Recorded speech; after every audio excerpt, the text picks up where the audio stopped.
People always say, Fred, you're just a master of improv. I really am not. It scares me to death. I spent a year at Second City in Chicago.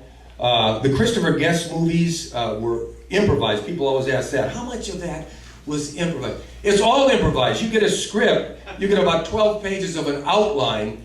In fact, the third movie we did, I think, was A Mighty Wind. I looked through the script and I had to call him. I said, I'm not in this script. He said, oh, on page 13 we should put in Fred Talks. So it was totally everything you kind of knew. My favorite was Waiting for Guffman, because that was one that was so much fun. I was working with people I admired, Catherine O'Hara, Eugene Levy, and then Christopher cut so much out of the films. He did about 30 hours and cut it down to 85 minutes. And we were at a press thing at the big hotel down here, and Catherine O'Hara says, Fred, have you seen the movie? I said, not yet. She said,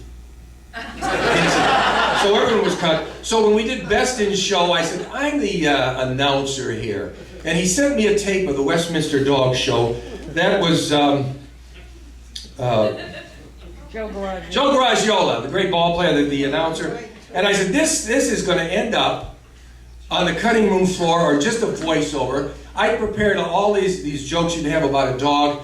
I went into Vancouver and I had dinner that night with Eugene Levy and Chris. And the first thing I said to him, I said, have there been a lot of Shih Tzu jokes? And he said, no, not yet. I said, there will be after tomorrow.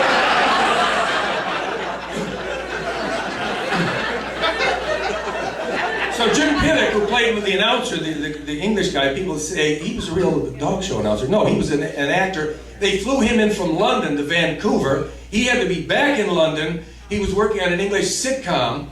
And they had us out the next day to do press. They put us in a tuxedo and makeup, and we sat there all day. They showed us tape of what we would be seeing the next day. And then they came to us and they said, would you rather do this tomorrow after you've done the job? And I said, well, speaking for myself, we're here, let's do it now. And he said, well, you're speaking for both of us.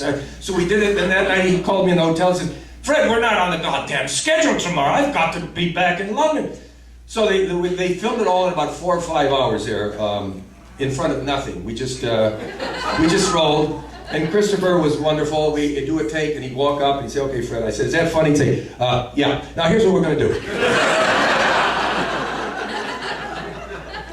So that was, anyway, I was talking about improvisation. It can be scary as hell. It's wonderful if you do it, and if you're working with people, and it comes off great. But if it doesn't, you feel like the tightrope walker when a big wind comes up. Oh, geez, now I have to look good falling. So it's very, if there's any improv performance here, I always advise you to do is get up, get into a scene. If you get into a group, don't try to be funny. You don't have to be funny. Just get into the flow like any day. And pretty soon, if you're funny, it'll be funny. And if not funny, it might be interesting. And just get your feet wet and try it there.